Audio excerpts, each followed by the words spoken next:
निर्माण IAS lockdown module की कड़ी में आज के क्लास का विषय है मैपिंग क्लासेस, नवीन सर के साथ।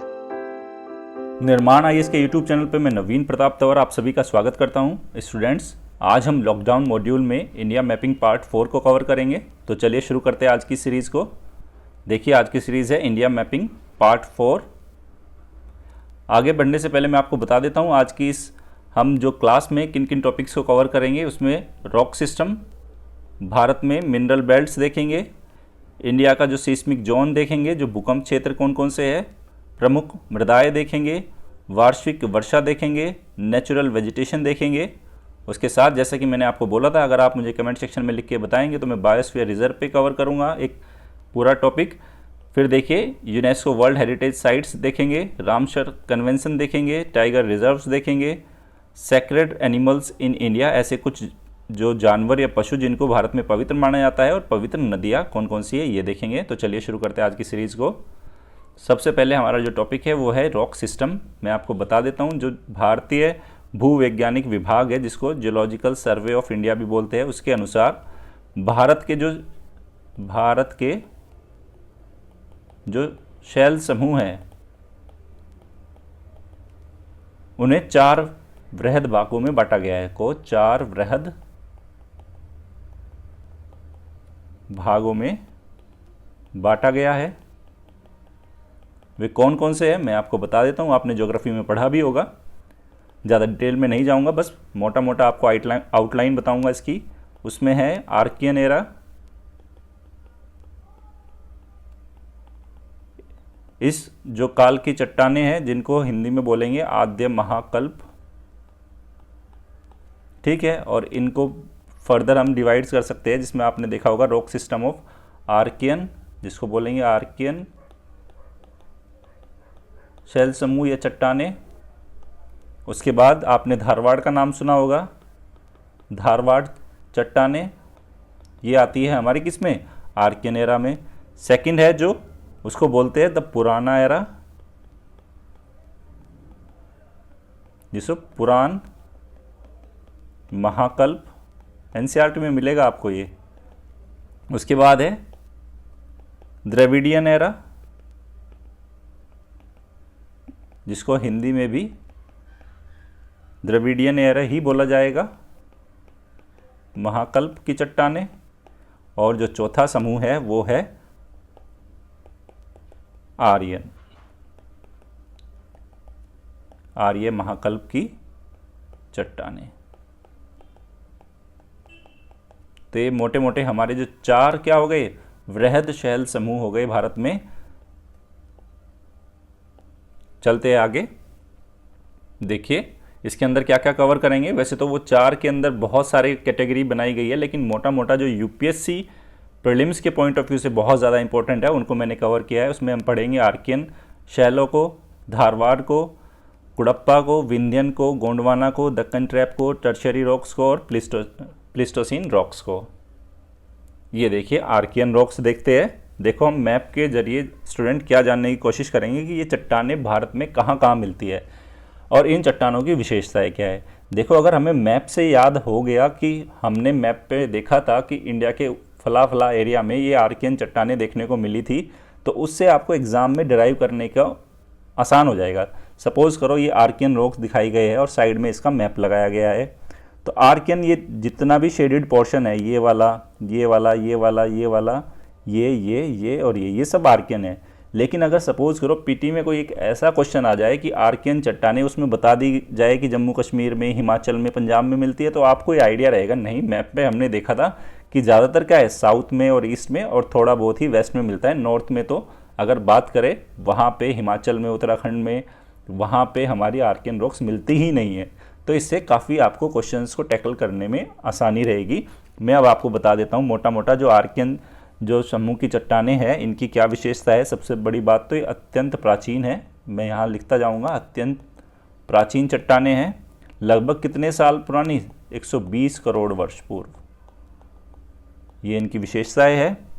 और माना जाता है कि पृथ्वी के ठंडा होने पर सबसे पहले यही बनी।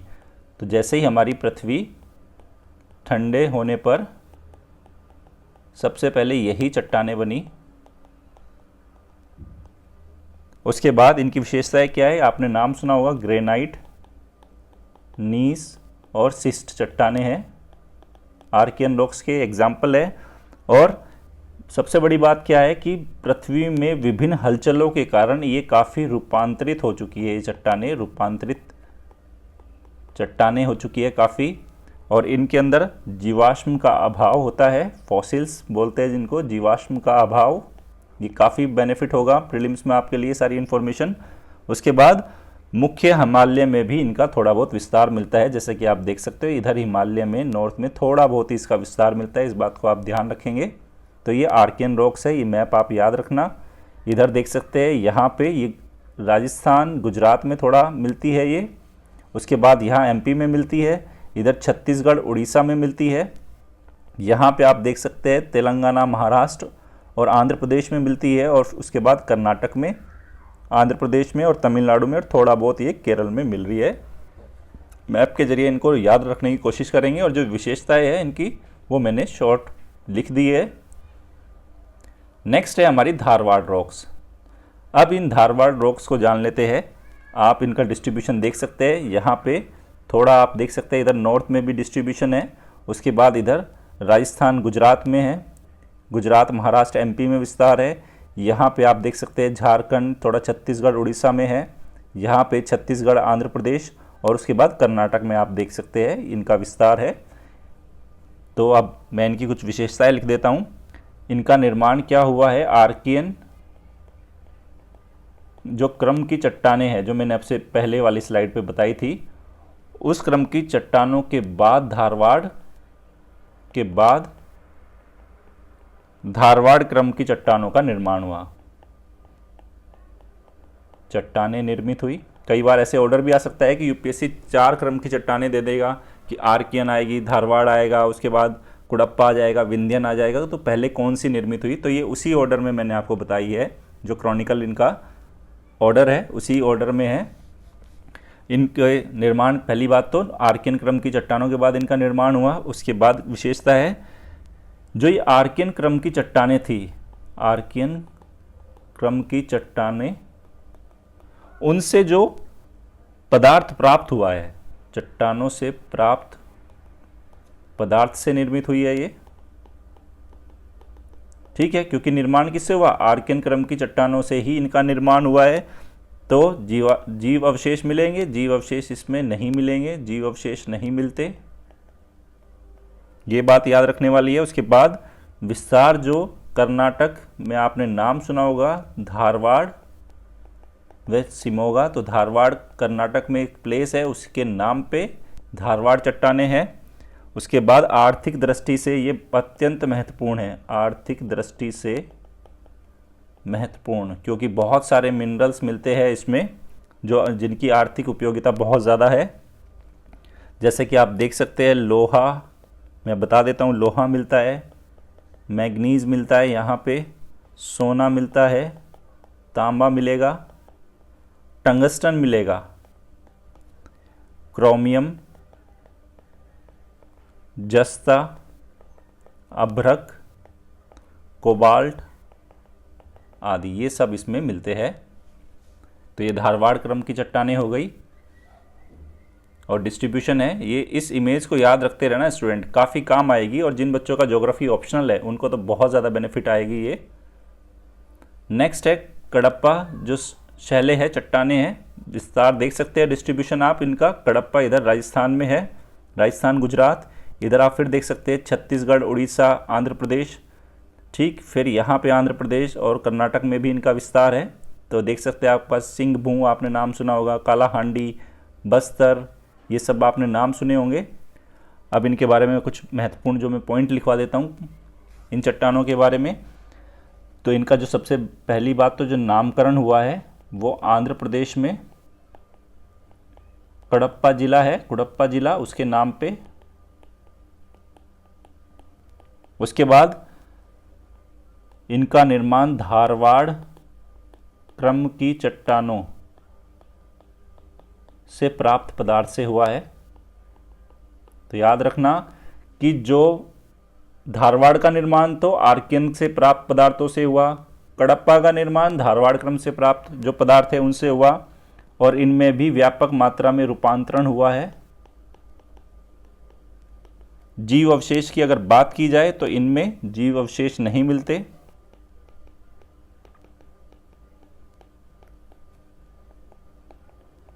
उसके बाद आर्थिक महत्व है, बिल्कुल है आर्थिक महत्व, लेकिन धारवाड़ से कम। तो अगर बात की जाए तो भारत में सबसे ज़्यादा आर्थिक उपयोगिता कौन सी चट्टानों की है प्रीलिम्स में आ जाए तो धारवाड़ रॉक्स की उपयोगिता बहुत ज़्यादा है, इस बात को याद रखेंगे। गोंडवाना रॉक्स को देख लेते हैं हम। गोंडवाना रॉक तो सबसे देखिए यहाँ पे विस्तार देखते हैं इनका। आंध्र प्रदेश, उड़ीसा, छत्तीसगढ़ में है, मध्य प्रदेश, महाराष्ट्र में, फिर छत्तीसगढ़, उड़ीसा तक है, थोड़ा झारखंड। अब इसके बारे में थोड़ा और जान लेते हैं। यहाँ पे देखिए बात हो रही है गोंडवाना की, तो इसकी उत्पत्ति कहाँ से हुई? गोंडवाना शब्द की उत्पत्ति मध्य प्रदेश के गोंड क्षेत्र से हुई है। और यहाँ की एक महत्वपूर्ण विशेषता है यहाँ ये है कि कठोर तने वाली वनस्पतियों का निक्षेप हुआ है यहाँ पे, वनस्पति निक्षेप, जिससे बाद में क्या निर्मित हुआ? कोयला निर्माण। तो इन चट्टानों को, जो गोंडवाना क्रम की चट्टानें हैं, ये इनमें हमारा जो कोयला मिलता है उसके लिए प्रसिद्ध है ये। आगे चलते हैं। डेक्कन ट्रैप आया। डेक्कन ट्रैप आप देख सकते हैं इसका विस्तार इधर गुजरात में है, उसके बाद महाराष्ट्र में विस्तार है, इधर एमपी में विस्तार है, उसके बाद कर्नाटक में भी विस्तार है, तेलंगाना में विस्तार है और इधर आंध्र प्रदेश में भी इनका विस्तार है। तो ये डेक्कन ट्रैप है।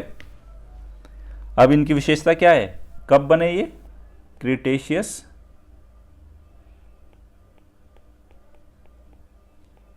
युग के अंतिम चरणों में इनका निर्माण हुआ।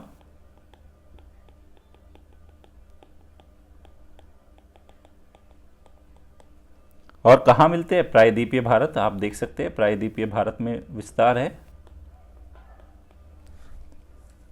और यहाँ पे सबसे बड़ी बात, ज्वालामुखी विस्फोट हुए थे प्राचीन काल में, ज्वालामुखी विस्फोट, जिससे दरारों से ज्वालामुखी उद्गार हुआ और गर्म और तरल लावा ने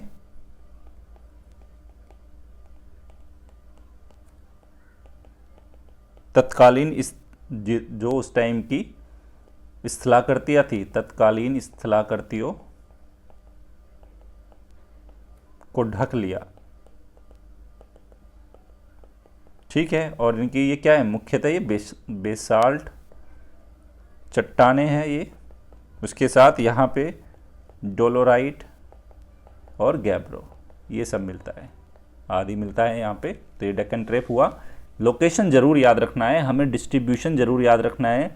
ये 5-6 मैप है स्टूडेंट्स, अगर आप इनको मेमोराइज करोगे ना तो आपको विजुलाइज होने लगेगा एग्जाम के टाइम पे। अच्छा, हमने तो देखा था कि डेक्कन ट्रैप का विस्तार तो क्या था, वो बीच में प्रायद्वीपीय भारत में ही नज़र आ रहा था, नॉर्थ ईस्ट में नहीं है, उत्तर भारत में नहीं है, कहीं और नहीं है।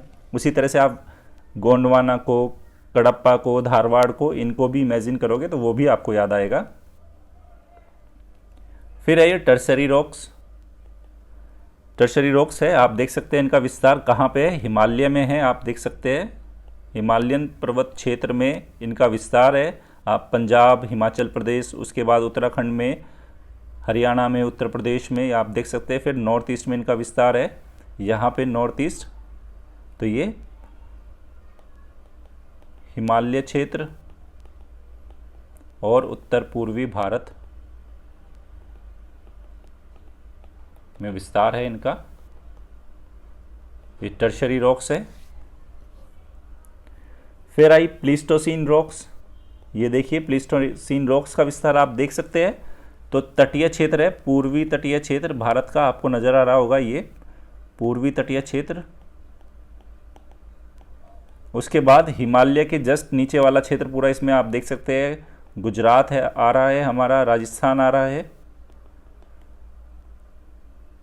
उसके बाद कुछ क्षेत्र इसमें हिमाचल प्रदेश भी है, पंजाब भी है, हरियाणा भी है, यूपी भी है, बिहार भी है, वेस्ट बंगाल, और ये पूरा पूर्वी तटीय क्षेत्र इसमें शामिल है। प्लीस्टोसीन रॉक्स का क्षेत्र है ये। और इसके साथ साथ उत्तर पूर्वी भारत भी आपको नजर आ रहा है। ठीक है, आगे चलते हैं। ये देखिए मिनरल्स बेल्ट्स, भारत में कहाँ कहाँ पे कौन कौन से मिनरल्स मिलते हैं। यहाँ पे मैं इस मैप को दिखाने का देखो एक पर्पस क्या है स्टूडेंट। ये देखो, अगर मैं कहूँ कोल को रिप्रेजेंट किया गया है सी से, तो अगर देखा जाए क्या उत्तर पूर्वी भारत में कोल है, ये देखो ये रहा कोल, यहाँ पे भी है और यहाँ पे भी है, तो ये मोटा मोटा आइडिया रहेगा।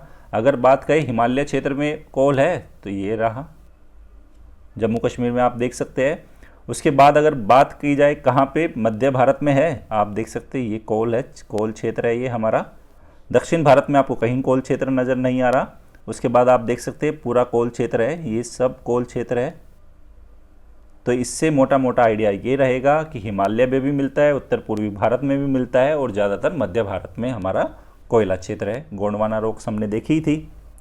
अगर उसके बाद किसकी बात करें, आयरन ओर की बात करते हैं, जिनको डॉटेड इन पॉइंट से दिखाया गया है। तो आयरन ओर आप देख सकते हैं कहाँ नज़र आ रहा है इसमें आपको, यहाँ पे देखिए, यहाँ कौन सी चट्टानें थी अगर आपको याद है, धारवाड़। और मैंने क्या बोला था, आर्थिक उपादेयता सबसे ज़्यादा धारवाड़ चट्टानों की है। तो यहाँ पे आपको देखो धारवाड़ में आपको क्या मिल रहा है, आयरन ओर मिल रहा है। आयरन ओर उसके बाद आपको कर्नाटक में भी मिल रहा है। ठीक है, उसके बाद ये मध्य भारत में आप देख सकते हैं, इधर झारखंड में, उड़ीसा में, इस साइड में भी आपका क्या मिल रहा है, आयरन ओर मिल रहा है। मतलब सिर्फ अगर आप मैपिंग देखोगे तो उससे कवर हो जाएगा। अगर बात करें तांबे की, कॉपर की, कहाँ मिलता है, उत्तर पूर्वी भारत में मिल रहा है, नहीं मिल रहा। आप देख सकते हैं इधर राजस्थान, ये क्या है, यहाँ पे ये कॉपर है। उसके बाद आप देख सकते हैं थोड़ा बहुत कहाँ, उत्तराखंड में भी दिखाया गया है साइट में। उसके बाद कॉपर को आप देख सकते हैं मध्य प्रदेश में, देख सकते हैं ये कॉपर है। और इधर यहाँ पे भी देख सकते हैं आप, झारखंड छत्तीसगढ़ के क्षेत्र में भी कॉपर है। उसके बाद कुछ कॉपर देखो क्या दक्षिण भारत में मिलता है, ये रहा। धारवाड़ में भी क्या है, धारवाड़ चट्टानों में कॉपर है। तो याद रखना, जो मैंने आपको सेल्स दिखाई है, आर्कियन सेल्स, धारवाड़, कुड़प्पा, ये सब दिखाई है, Vindhyan, Gondwana, Deccan trap, tertiary, Pleistocene, उनको दिखाने का पर्पज़ यही है कि आपको विजुअलाइजेशन में वो सारी चीज़ें आ जाए, आपको विजुअलाइज होने लगे। और उसी पे बेस्ड है हमारी ये पूरी मिनरल बेल्ट। ठीक है, ज्योग्राफी के स्टूडेंट्स हो, आपने जो भी जिनका ऑप्शनल ज्योग्राफी होगा या जिन्होंने एनसीईआरटीज़ पढ़ी होगी, आपने देखा होगा मिनरल बेल्ट्स। अगर आपको वास्तव में कौन सा मिनरल कहाँ पढ़ना है, तो उससे पहले आपको रॉक सिस्टम का पता होना ज़रूरी है। रॉक सिस्टम के बारे में पता होगा तो उसके बाद मिनरल्स को रटना नहीं पड़ेगा, क्योंकि उस रॉक सिस्टम में ये बताया गया है कि कौन सा रॉक सिस्टम जब बन रहा था तो उसकी क्या क्या विशेषताएं थी, क्या क्या मिनरल्स थे, किस टाइम पे वो बना। तो उससे उनकी विशेषताओं का पता चला और उसके आधार पे फिर हमें मिनरल्स के का भी डिस्ट्रीब्यूशन पता चल जाता है। उसके बाद देखिए इंडिया का सिस्मिक जोन है। अब जियोलॉजिकल सर्वे ऑफ इंडिया ने पहली बार भारत का जो सिस्मिक जोन की मैपिंग की थी वो वर्ष 1935 में की थी, कि भारत के किन किन क्षेत्रों में कौन सा क्षेत्र कितना ज़्यादा भूकंप से प्रभावित है, कौन ज़्यादा प्रभावित है, कौन कम प्रभावित है। उसके लिए अलग अलग कलर्स का प्रयोग किया जाता है। जैसे किसकी शेड्स का यूज़ किया गया है, different shades of colour, red colour की शेड्स का इस्तेमाल किया गया है सिस्मिक जोन को आइडेंटिफाई करने के लिए। और जो बेसिकली कितने हैं, 4 डिस्टिंक्ट सिस्मिक जोन है भारत में, भूकंप के 4 जो क्षेत्र दिखाए गए हैं उस मैप में। फिर देखते हैं कौन कौन से है वो, जोन 4, जोन 2, ये 2 है, ओवरऑल 4 जोन है, जिसमें जोन 2, जोन 3, जोन 4 और जोन 5 है। ये बात याद रखेंगे। जो जोन 2 है उसकी क्या विशेषता है, this is said to be the least active seismic zone, सबसे कम सक्रिय भूकंपीय क्षेत्र है। मतलब जोन से स्टेट्स, जोन से क्षेत्र जोन 2 में पड़ेंगे, वहाँ सबसे भूकंप आने की संभावनाएं सबसे कम होगी। जोन 3 की बात करें, it includes the moderate seismic zone, मतलब मध्यम जहाँ पे भूकंप से प्रभावित क्षेत्र है वो आएंगे इसमें। उसके बाद जोन 4 की बात करें, this is considered to be the high seismic zone, यहाँ पे उच्च प्रवृत्ति या संभावनाएं है किसकी, भूकंप आने की। और जो जोन 5 है वहाँ पे is the highest seismic zone है। ये बात हमें याद रखनी है स्टूडेंट। अगर एग्ज़ाम में आ जाए सबसे ज़्यादा भूकंप का संभावना वाला क्षेत्र कौन सा है, तो जोन 5 है। ये मत सोचना कि जोन 2 है, इसलिए इसको दिखाया गया है यहाँ पे। उसके बाद आप मैप में देख सकते हो ये सिस्मिक जोन है इंडिया के। अब इसमें आप देखो सबसे ज़्यादा जो रेड जोन है कहाँ पे है, देखिए स्टूडेंट, ये नॉर्थ ईस्ट। ठीक है, तो नॉर्थ ईस्ट ये किस में आ रहा है, जोन 5 में। हाईएस्ट जोन मतलब भूकंप आने की संभावना है। उसके बाद आप इसमें देख सकते हैं गुजरात है यहाँ पे, ये जोन किस में आता है, 5 में आता है। उसके बाद उत्तराखंड आप देख सकते हैं जोन 5 का है। हिमाचल प्रदेश का कुछ क्षेत्र जोन 5 में आता है, ये सब क्या है, जोन 5। इधर जम्मू कश्मीर भी जोन 5 में आता है, कुछ हिस्सा यहाँ पे। इसी तरह से उसके बाद जोन 4 है जो इससे कम रेड है। तो देखो ये वाला जोन, ये सारे क्या है, ये जोन 4 है, ये जोन 4 है। उसके बाद देखिए जोन 3, जोन 3 आप देख सकते हैं, ये वाली जो शेड्स है ये सारी किसकी है, जोन 3 की है। और जो सबसे कम है लीस्ट एक्टिव जोन 2, ये जोन 2 है, मैं लिख देता हूँ जोन 2 है ये सारा हमारा।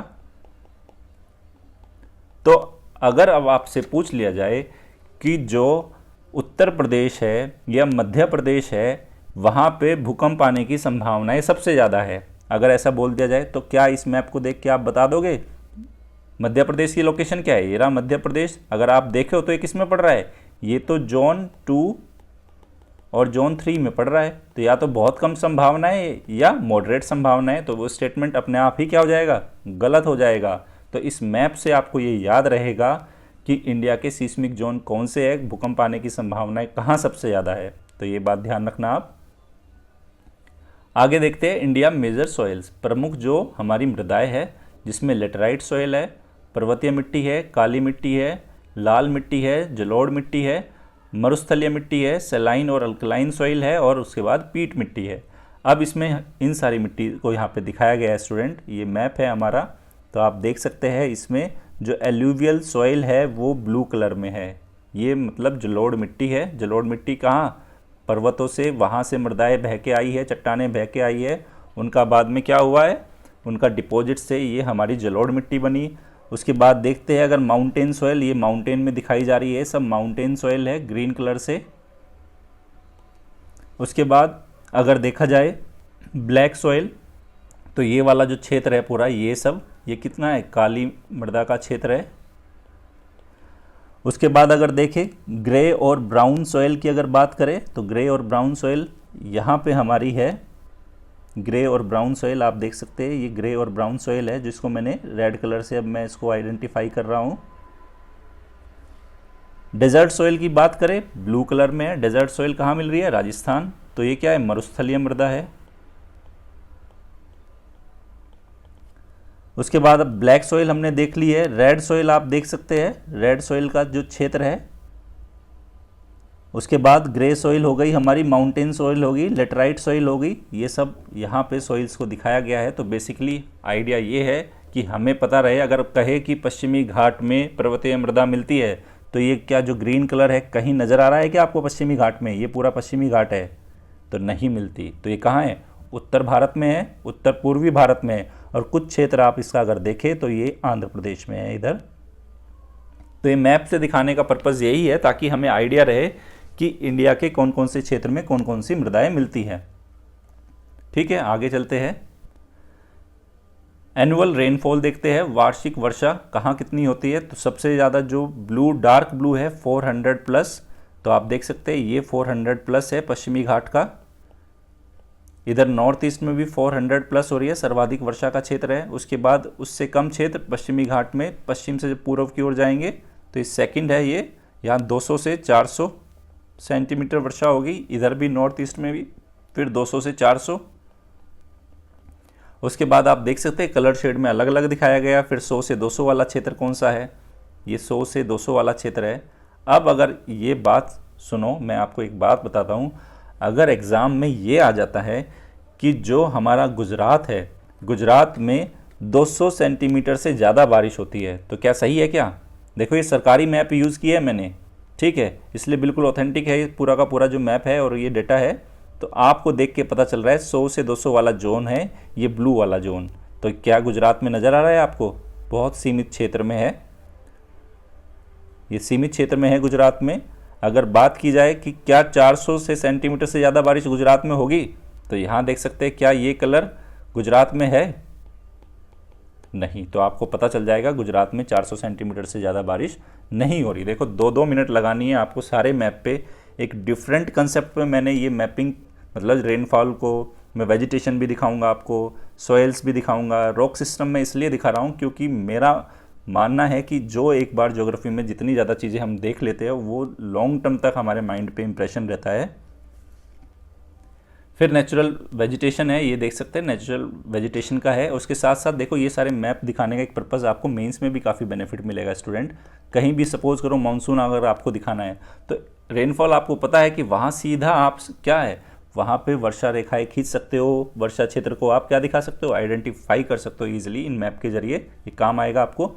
फिर वेजिटेशन दिखाई गई है इसमें, इस पूरे मैप में इंडिया की वेजिटेशन है। हम देख सकते हैं इसमें कौन सी है, मॉइस्ट ट्रॉपिकल एवरग्रीन हमारी जो क्या दिखाई गई है यहाँ पे, जो वनस्पति है। तो अब देखो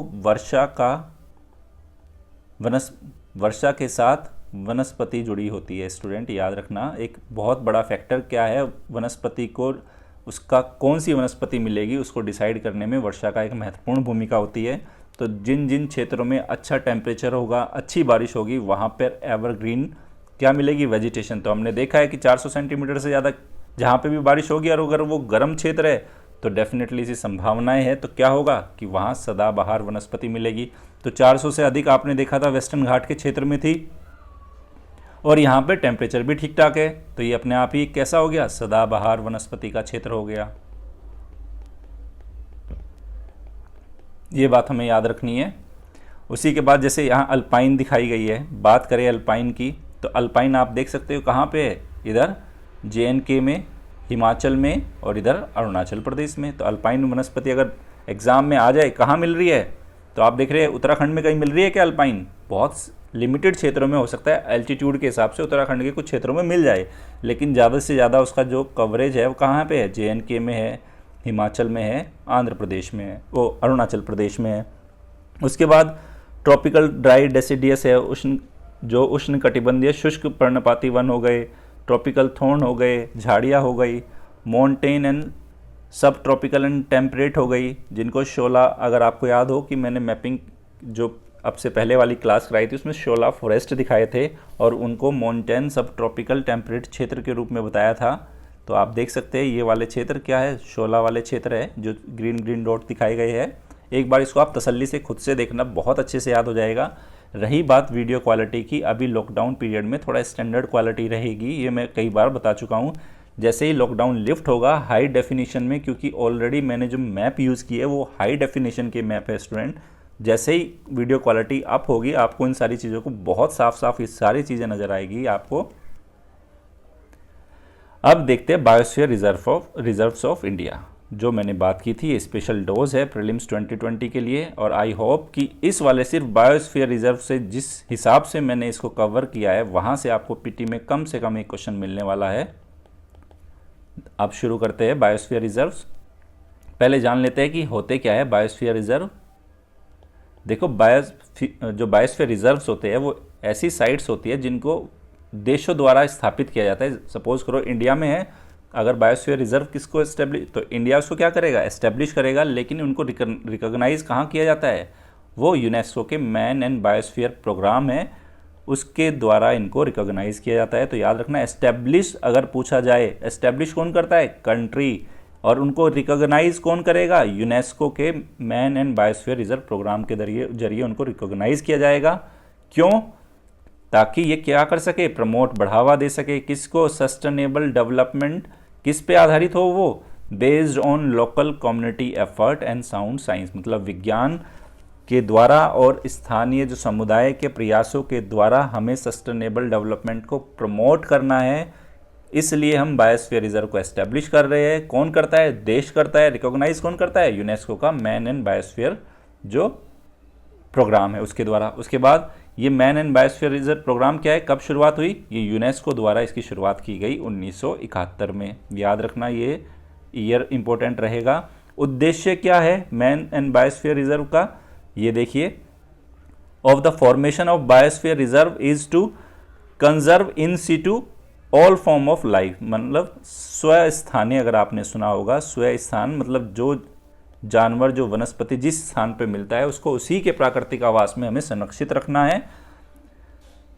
ऑल फॉर्म्स ऑफ लाइफ, चाहे वो कोई भी लाइफ की फॉर्म हो, वनस्पति हो, जीव हो, जानवर हो, पशु हो, along with its support system in its totality, मतलब उसके प्राकृतिक आवास में ही उसको संरक्षित रखने के लिए हमने बायोस्फीयर रिजर्व को एस्टेब्लिश कर रहे हैं। एस्टेब्लिश कंट्री करती है, रिकॉग्नाइज यूनेस्को के man and biosphere reserve program के जरिए किया था। ये प्रोग्राम कब लॉन्च किया गया था? 1971 में किया गया था। पर्पज़ क्या है? स्वस्थानीय, हमें उनके कंजर्वेशन को बढ़ावा देना, इस चीज़ को आप ध्यान रखना। अब ये देखते हैं इंडिया के बायोस्फीयर रिजर्व। आप देख सकते हैं इस मैप को, उम्मीद कर रहा हूँ आप सभी को नज़र आ रहा होगा। ये बायोस्फीयर रिजर्व है। Cold desert, Nanda Devi, Kanchenjunga, Dihang Dibang, Dibru Saikhowa, Manas, Nokrek, Sundarban, Panna, Achanakmar, Amarkantak, Similipal, Pachmarhi, Rann of Kutch, Seshachalam, याद होगा शेषाचलम की पहाड़ियाँ दिखाई थी मैंने आपको मैप में, छोटा सा जो पहली क्लास थी उसमें इंडिया मैपिंग की, जिसमें माउंटेन्स दिखाए थे, शेषाचलम भी दिखाया था, मैंने आइडेंटिफाई किया था उसको। नीलगिरी हो गया, अगस्त्य मलाई हो गया, गल्फ ऑफ मन्नार हो गया और ग्रेट निकोबार हो गया। आप इसको एक बार देख लेना, नोट करके लिख लेना आप इनको। बायोस्फीयर रिजर्व है ये इंडिया के। अब हर एक बायोस्फीयर रिजर्व को थोड़ा डिटेल में जानते हैं। देखो स्टूडेंट, यहाँ से जो क्वेश्चन आएगा वो यहाँ से आएगा, जो इन स्लाइड को यूज़ किया गया है। बात करते हैं नीलगिरी बायोस्फीयर रिजर्व की। कहाँ है ये? Part of Nagarhole, Bandipur, Mudumalai, Wayanad, Nilambur and silent valley. ये सारी की सारी लोकेशन किस में है? वेस्टर्न घाट में। उसके बाद कौन कौन से स्टेट में? तमिलनाडु, केरल और कर्नाटक। तो नीलगिरी बायोस्फीयर रिजर्व का विस्तार 3 राज्यों में है, तमिलनाडु में, केरल में, कर्नाटक में। कौन कौन से यहाँ पे जो पशु और एनिमल्स की जो प्रजातियाँ मिलती है? नीलगिरी ताहर मिलता है, टाइगर मिलता है, लॉयन टेल्ड मकाऊ मिलता है। देखो याद रखना, लॉयन टेल्ड मकाऊ से यूपीएससी क्वेश्चन पूछ चुका है। नीलगिरी ताहर एक इम्पोर्टेंट आपका ये फोना रहेगा। उसके बाद है नेशनल पार्क। कौन कौन से मिलते हैं इसके अंदर? मुदुमलई, मुकुर्थी, नागरहोल, बांदीपुर, साइलेंट वैली, ये सारे नेशनल पार्क, राष्ट्रीय उद्यान मिलते हैं नीलगिरी बायोस्फीयर रिजर्व में। उसके बाद टाइगर रिजर्व्स मिलते हैं यहाँ पे, नागरहोल, बांदीपुर और मुदुमलई, ये याद रखना आप, प्रीलिम्स में आ सकता है। फिर उसके बाद कुछ यहाँ पे अभ्यारण्य मिलते हैं, वयनाड और सत्यमंगलम। अब यहाँ पे एक मैंने नोट करके बताया कि यूनेस्को वर्ल्ड हेरिटेज साइट है और यूनेस्को के ये मैब जो man and biosphere reserve program का भी ये हिस्सा है, मतलब ये विश्व विरासत स्थल का भी दर्जा मिला हुआ है इसको, और उसके साथ साथ ये यूनेस्को के मैन एंड बायोस्फीयर जो रिजर्व प्रोग्राम था उसका भी ये हिस्सा है। उसके बाद नंदा देवी बायोस्फीयर रिजर्व, स्थापना कब हुई? 1988 में। लोकेशन देखते हैं कहाँ पे? चमोली नाम सुना होगा आपने, पिथौरागढ़ और बागेश्वर डिस्ट्रिक्ट है। विस्तार कहाँ पे है? पश्चिमी हिमालय में। कौन से राज्य है? उत्तराखंड में मिलता है ये। कौन कौन सा फोना है यहाँ पे? हिमालय ताहर मिलता है, हिमालयन ब्लैक बियर मिलता है, काला भालू, स्नो लेपर्ड मिलता है, आदि यहाँ पे मिलती है। नेशनल पार्क है, बिल्कुल डेफिनेटली एक नेशनल पार्क है, नंदा देवी नेशनल पार्क इसका नाम है। अब इसमें मैंने कुछ होमवर्क आपके लिए रखा है स्टूडेंट, जो आपको गूगल करके आपको पता करना है और लिखना है। आपको पता करना है कि नंदा देवी बायोस्फीयर रिजर्व में क्या कोई टाइगर रिजर्व है या नहीं, ये आपका होमवर्क रहेगा। सेंचुरी यहाँ पे क्यों अभ्यारण्य है? बिल्कुल है, एक नंदा देवी अभ्यारण्य मिलेगा यहाँ पे। और इसकी भी विशेषता क्या है? ये यूनेस्को का विश्व विरासत स्थल है और यूनेस्को के मैप प्रोग्राम का ये हिस्सा है। और मैप प्रोग्राम की शुरुआत कब की गई थी? 1971 में। उसके बाद आया नौकरेक। लोकेशन देखते हैं कहाँ पे मिलता है नौकरेक। गारो हिल्स है, कहाँ पे? पूर्वी पहाड़ियों में। स्टेट कौन सा है? मेघालय। क्या मिलता है यहाँ पे? एशियन एलिफेंट मिलता है, हुलुक्स मिलते हैं और रेड पांडा मिलता है यहाँ पे। नेशनल पार्क है कोई? डेफिनेटली नौकरेक नेशनल पार्क है। टाइगर रिजर्व है या नहीं, ये आपका होमवर्क है। यहाँ पे कौन कौन सी सेंचुरी मिलती है? गूगल करोगे ना, बहुत आसान है, नौकरेक बायोस्फीयर रिजर्व डालना। जैसे ही उसकी साइट खुलेगी, ओरिजिनल वेबसाइट खुल जाएगी, वहाँ से आपको बस टाइगर रिजर्व और सेंचुरीज यहाँ पे खुद से ऐड करनी है, ये आपका होमवर्क रहेगा। यूनेस्को मैप प्रोग्राम का ये भी हिस्सा है, याद रखना ये वर्ल्ड हेरिटेज साइट नहीं है, सिर्फ मैप प्रोग्राम का ये हिस्सा है। फिर गल्फ ऑफ मन्नार 1989 में establish. Location gulf of Mannar में है। स्टेट तमिलनाडु। और क्या मिलता है यहाँ पे? डुगोंग, याद रखना डुगोंग, जिसको समुद्री गाय भी बोला जाता है। और यूपीएससी लगातार 2 बार सिर्फ इसकी लोकेशन पे उसने क्वेश्चन पूछा है स्टूडेंट, डुगोंग के बारे में। और national park gulf of Mannar marine national park है, टाइगर रिजर्व नहीं मिलता है यहाँ पे कोई, सेंचुरी आपका होमवर्क है। और ये भी यूनेस्को के man and biosphere reserve program का हिस्सा है। सुंदरवन, देखो फर्स्ट स्लाइड पे मैंने इन सब की लोकेशन दिखा दी थी। अब ये लॉजिकली भी सही नहीं कि मैं हर एक बार मैप पे उस लोकेशंस को लगाऊं, क्योंकि वो मैप बहुत ज़्यादा छोटा हो जाएगा। उसको अगर मैं छोटा करूंगा फिर आपको नज़र भी नहीं आएगा। तो सबसे पहले आप इन सब की लोकेशन देखना, जो मैंने सबसे पहले वाली स्लाइड पे लगा दी थी बायोस्फीयर रिजर्व वाले पे, उसके बाद इनके बारे में जान रहे हैं हम। लोकेशन देखिए, Sundarban part of delta of Ganga और ब्रह्मपुत्र रिवर, तो गंगेटिक डेल्टा में है ये। स्टेट वेस्ट बंगाल, यहाँ किस चीज़ के लिए फेमस है? Royal Bengal tiger. National park, बिल्कुल सुंदरबन नेशनल पार्क है। टाइगर रिजर्व है, बिल्कुल सुंदरबन टाइगर रिजर्व मिलता है यहाँ पे। कौन कौन सी अभ्यारण्य मिलते हैं? Sundarban east, Sundarban west and Sundarban south, ये 3 तो वन्यजीव अभ्यारण्य है। और सजना खली वाइल्ड लाइफ सेंचुरी भी इसी में ही मिलती है, तो ये याद रखना। सजना खली वाइल्ड लाइफ सेंचुरी अगर पूछ लिया जाए वन्यजीव अभ्यारण्य कहाँ है, ये सुंदरबन में, और ये यूनेस्को के मैप प्रोग्राम का हिस्सा है। उसके बाद आया मानस, ये 1989 में एस्टेब्लिश हुआ। लोकेशन क्या है देखते हैं, कोकराझार, बोगईगांव, कामरूप, नालबड़ी, दरंग डिस्ट्रिक्ट है, ईस्टर्न हिल पूर्वी पहाड़ियों में है ये।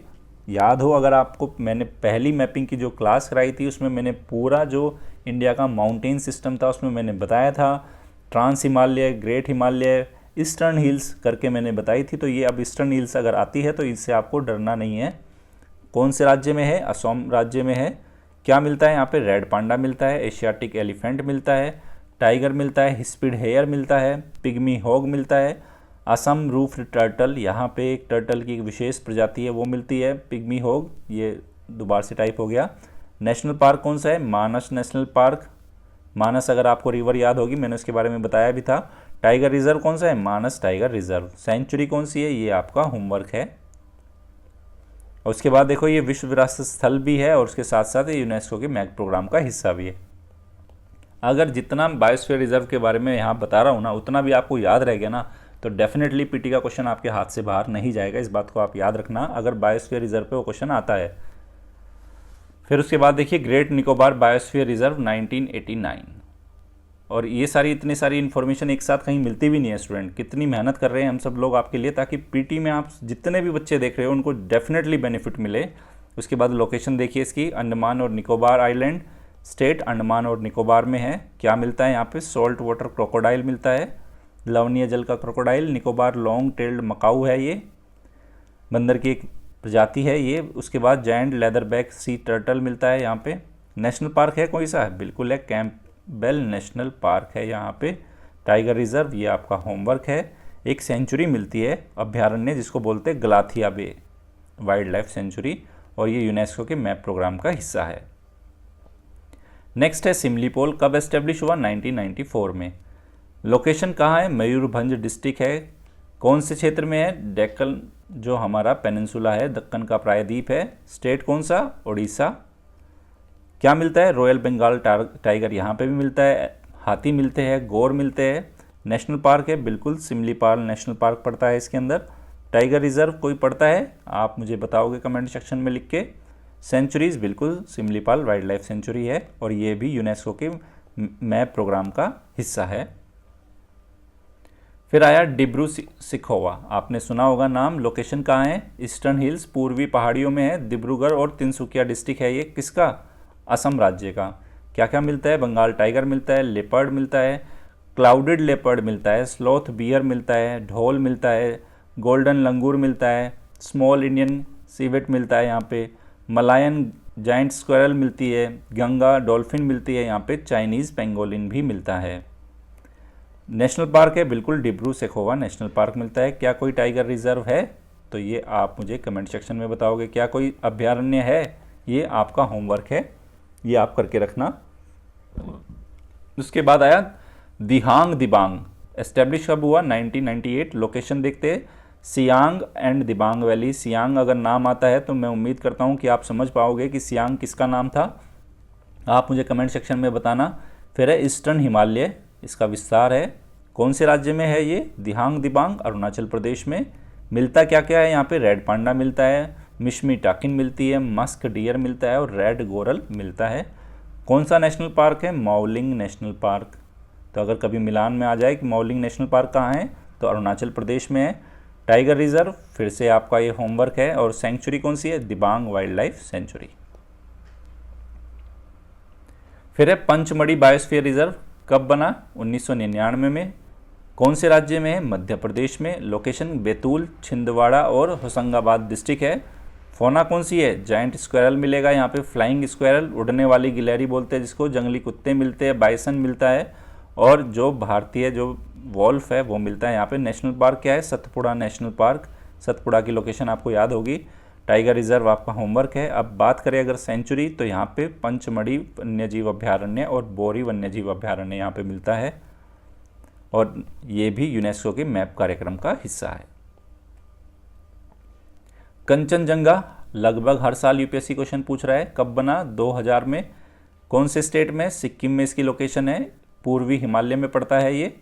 क्या मिलता है कंचनजंगा में? रेड पांडा, जो हिम तेंदुआ, ब्लू शीप, बार्किंग डियर भौंकने वाला यहाँ पे हिरण मिलता है और ब्लड फिजेंट मिलते हैं। कोई नेशनल पार्क है? डेफिनेटली है, कंचनजंगा नेशनल पार्क है। टाइगर रिजर्व, सेंचुरी आप होमवर्क है। उसके बाद याद रखना है ये यूनेस्को की एक मिश्रित जो विरासत स्थल है, विश्व विरासत स्थल का दर्जा मिला हुआ है और यूनेस्को के मैप कार्यक्रम का भी ये हिस्सा है।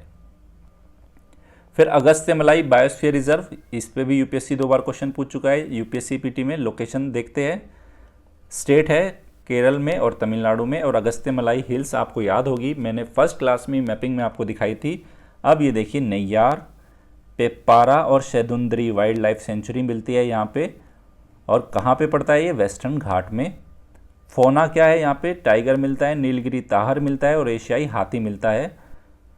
नेशनल पार्क आपका होमवर्क है इसके लिए। टाइगर रिजर्व है कलक्कड़ मुंदनथुरई, ये नाम याद रखना, अगर पूछ लिया जाए कि कलक्कड़ मुंदनथुरई तो अगस्त्यमलाई बायोस्फीयर रिजर्व में पड़ता है। सेंचुरी कौन सी है इसके अंदर? नैयार, पेप्पारा और शैदुंद्री वाइल्ड लाइफ सेंचुरी। और उसके बाद ये यहाँ पे यूनेस्को के मैप प्रोग्राम का हिस्सा है और कनिकरण जनजाति यहाँ पे रहती है, याद रखना अगर आ जाए एग्जाम में, कनिकरण जनजाति। देखो ये बायोस्फीयर रिजर्व इस हिसाब से तैयार कराए जा रहे हैं ना, आप यूपीएससी प्रीवियस ईयर का कोई भी क्वेश्चन उठा के देख लेना, इससे बाहर जाएगा नहीं। इतने एक्सटेंसिवली और इतने माइंडफुली ये तैयार किया गया है आपके लिए, तो आप इसका डेफिनेटली बेनिफिट लेना, इसको ज़रूर याद रखना आप इनको। फिर है अचनकमार अमरकंटक बायोस्फीयर रिजर्व 2005, कौन से राज्य में है? मध्य प्रदेश में। अनूपपुर, डिंडोरी और बिलासपुर डिस्ट्रिक्ट है। कौन सी पहाड़ियों में है? मेकाल की पहाड़ियों में।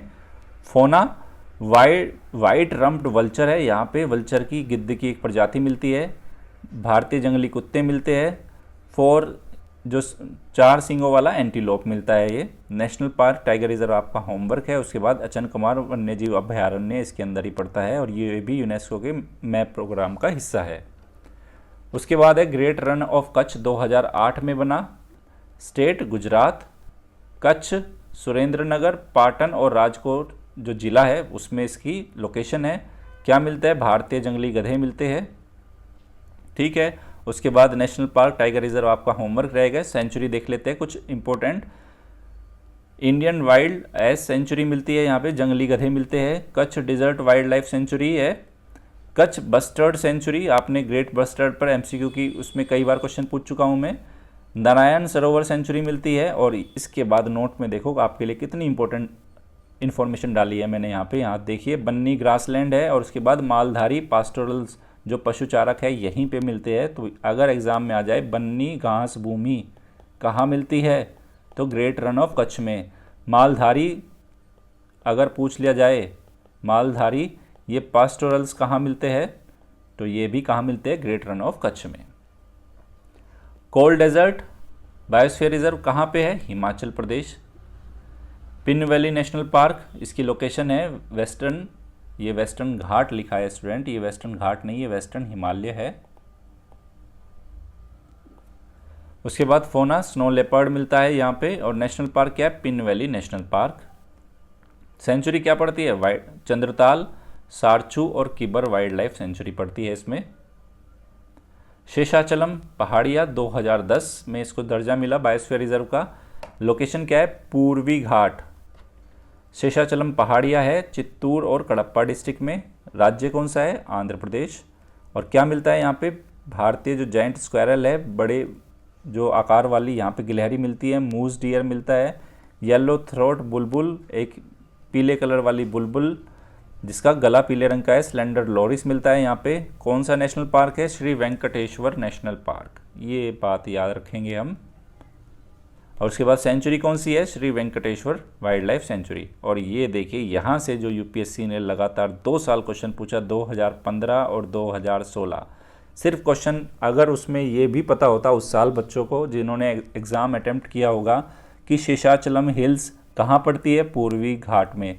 अगर वहाँ से अगर आपने एलिमिनेट किया होगा, वहाँ पे रक्त चंदन पे, लाल चंदन पे क्वेश्चन आया था, या जिसको रक्त चंदन भी बोलते हैं, और उसमें बस हमें ये भी पता होता ना कि पूर्वी घाट में ही मिलता है, तब हमारे वे ऑप्शंस एलिमिनेट होके सही हो जाते।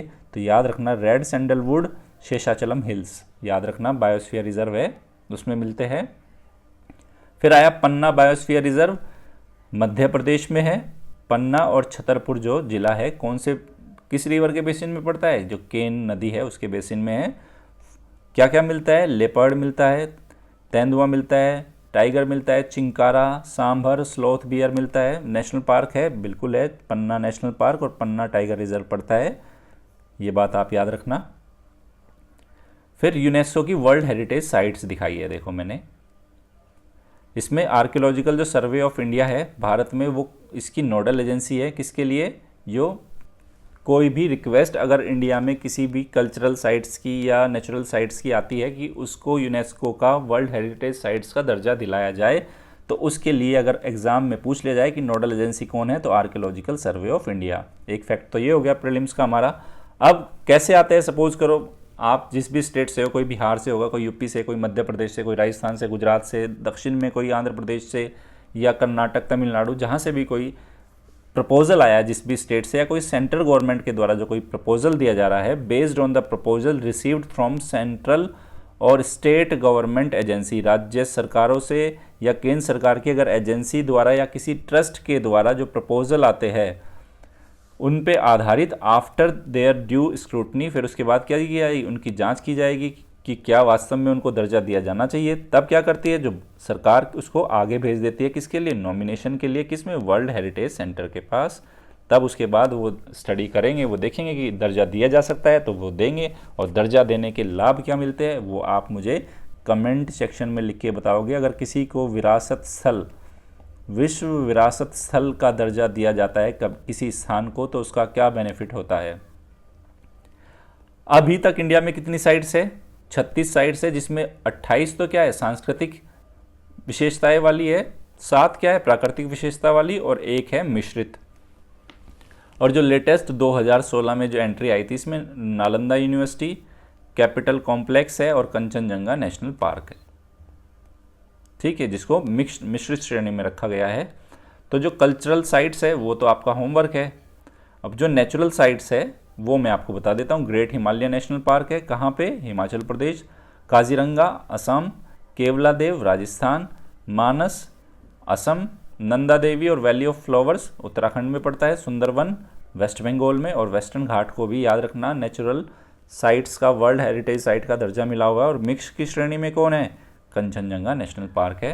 कंचनजंगा पे तो यूपीएससी लगभग हर साल ही क्वेश्चन पूछ रहा है। कंचनजंगा और नॉर्थ ईस्ट की एक लोकेशन आपको, नेशनल पार्क अगर वहाँ के याद है, टाइगर रिजर्व याद है आपको, कुछ फेमस वाइल्ड लाइफ सेंचुरी याद है, और साथ के साथ वेस्टर्न घाट का भी अगर आपको national park, wild life sanctuary और टाइगर रिजर्व पता है, तो मैं उम्मीद कर रहा हूँ कि उससे आपका यूपीएससी प्रीलिम्स का क्वेश्चन डेफिनेटली सॉल्व हो जाएगा।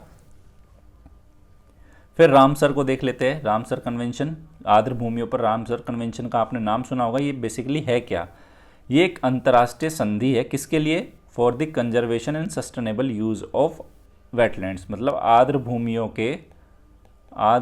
के संरक्षण एवं सतत इस्तेमाल पर, सतत उपयोग पर ये एक क्या है? अंतर्राष्ट्रीय संधि।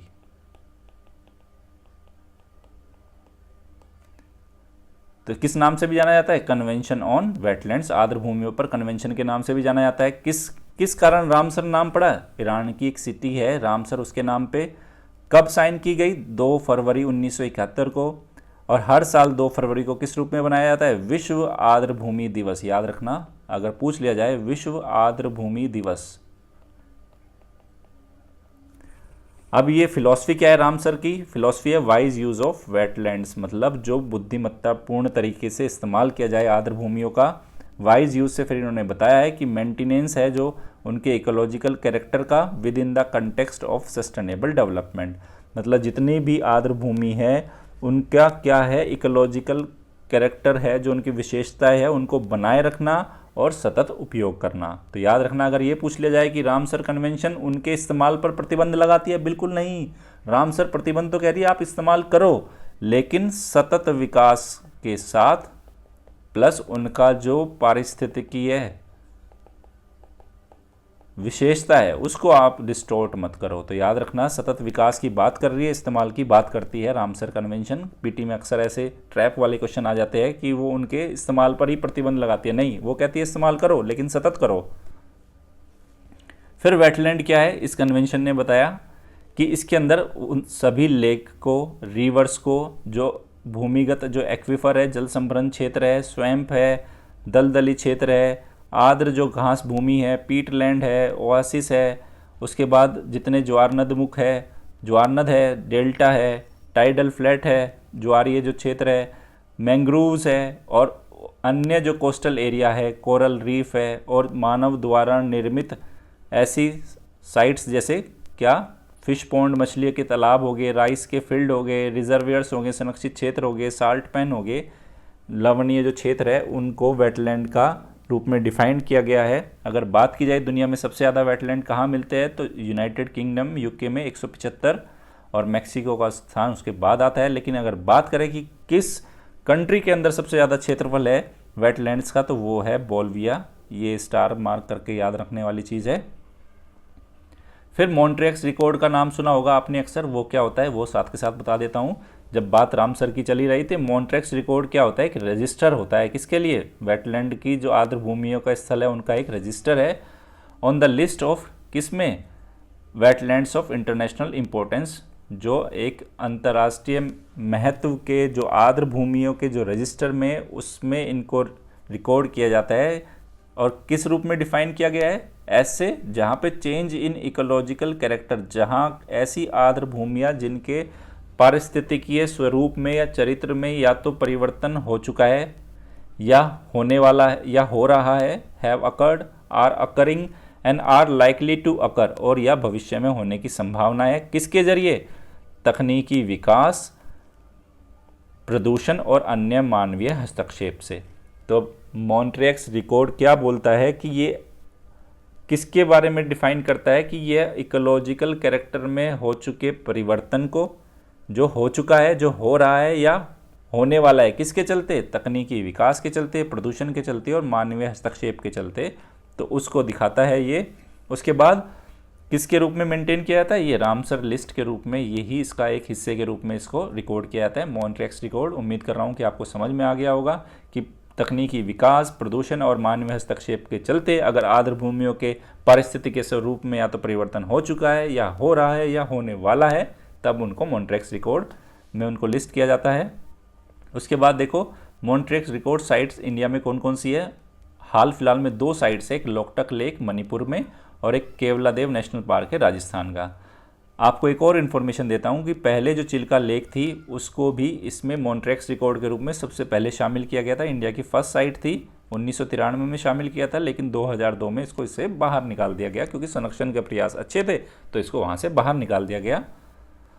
आप देख सकते हैं रामसर वेटलैंड साइट्स दिखाई गई है यहाँ पे 20, याद रखना 27। उसके बाद हाल ही में 10 नई साइट्स को भी किसको रामसर वेटलैंड्स का दर्जा मिला है इंडिया में, वो भी मैं कवर कराऊंगा। ऑलरेडी वैसे एमसीक्यू की सीरीज़ में उसको कवर कराया जा चुका है कि जो 10 नई साइट्स थी कौन कौन से राज्य से, क्या क्या उनके नाम है, एमसीक्यू में भी वो कवर हो चुकी है। यहाँ पे 27 वेटलैंड है जो पुराने थे, 10 नए हैं, वो आगे मैं दिखाऊंगा आपको। देख सकते हैं नाम अष्टमुडी है, भितरकनिका है, यहाँ पे स्टेट्स देखते रहना आप, भोज वेटलैंड हुआ, चंद्रताल हुआ, चिल्का हुआ, Deepor bill, east Calcutta, Harike, Hokera, कंजली lake हुआ, केला देव घाना, कोलेरू, लोकटक, नाल सरोवर, पॉइंट कैलेमर, पोंग डैम लेक है हिमाचल प्रदेश में, रेणुका वेटलैंड, रोपर, रुद्रसागर झील त्रिपुरा, याद रखेंगे पहले भी बता चुका हूँ मैं ये, सांबर झील हुई, सस्टम कोटा हुआ केरल, सुंदरवन होगा, सुरिनसर मानसर होगा, सोमरोरी लेक है जम्मू कश्मीर, याद रखना ये, अपर गंगा रिवर हो गया जिसमें ब्रजघाट से लेकर नरोरा के बीच उत्तर प्रदेश में, वेम्बनाड है केरल में, वुलर है जम्मू कश्मीर में। अब जो 10 नई साइट्स को इंक्लूड किया गया है वो कौन कौन सी है, ये है Nandur Madhmeshwar wild bird sanctuary हो गया, Keshopur Miani, Beas conservation, Nangal wildlife, Nawabganj, Parvati Agra bird sanctuary, Saman bird sanctuary, Samaspur bird sanctuary, Sandi bird sanctuary और सरसई नवार लेक है ये 10 नई साइट्स है, आप याद रखना इसको। उसके बाद ये 10 साइट्स कहाँ कहाँ से आई देखिए, एक साइट महाराष्ट्र से आई है, 3 पंजाब से आई है और 6 आई है उत्तर प्रदेश से। अगर आपको MCQ की सीरीज़ याद हो तो वहाँ पे मैंने जिन बच्चों ने उस सीरीज़ को देखा है मैंने बताया है कि इनमें से महाराष्ट्र में कौन सी है, पंजाब में कौन सी है और उत्तर प्रदेश में कौन सी है। ये अब आपका होमवर्क दूंगा कि आप मुझे बताएंगे कि महाराष्ट्र में किसको शामिल किया गया है, क्योंकि महाराष्ट्र से प्रथम को लिया गया है, ये आपको पता होना चाहिए। फिर देखिए अपडेटेड मैप लगाया है मैंने, आप देख सकते हैं यहाँ पे सारी दिखाई गई है, वेम्बनाड, अष्टम कोटा, सष्टम कोटा हो गया, अष्टमुड़ी, सष्टम कोटा, पॉइंट कैलेमर, कोलेरू हो गया, चिल्का हो गया, भितर कनिका हो गया, सुंदरवन हो गया, ईस्ट कोलकाता, इधर रुद्रसागर, लोकटक, दीपोर बिल सब दिखाई गई। यहाँ पे भौज दिखाया गया, नांदुर मधमेश्वर है, नाल सरोवर है, सांभर है, ब्यास है, रोपड़ है, केवलादेव है, मानस है, समन है, सरसई है और नवाबगंज है, समसपुर, पार्वती आगरा, संदी हो गया, अपर गंगा हो गया, रेणुका, नंगल हो गया, पोंग डैम हो गया, सोमरोरी, चंद्रताल, सुरेनसर, वुलर, होकेरा, केशवपुर मियानी हो गया, कंजली हो गया, हरिके हो गया और ये सारे लगभग हो गए इसमें। आप इसको एक बार फिर से देख लेना। फिर आई बात टाइगर रिजर्व की। देखो ये बहुत HD मैप है स्टूडेंट, जो ये वाला मैप है ये सुपर HD मैप है। जैसे ही आपकी पिक्चर क्वालिटी इम्प्रूव होगी, एक एक जो इस पे नाम लिखा है और ये पॉइंट्स आइडेंटिफाई किए हैं ना स्टूडेंट, ये मैंने खुद से ड्रॉ किया है, ये हैंड ड्रोन है, ये मेरे हाथ से ड्रॉ किया गया है। ये सारे के सारे साइट्स जो पॉइंट लगाए गए हैं उसके साथ जो ये लिखा गया, जैसे कवाल लिखा है, इंद्रावती है, ये खुद मैंने इसको यहाँ पे टाइप किया है ब्लैंक मैप के ऊपर। आपके लिए कितनी मेहनत कर रहे हैं, ये एग्जैक्ट लोकेशन है, आप याद रखना।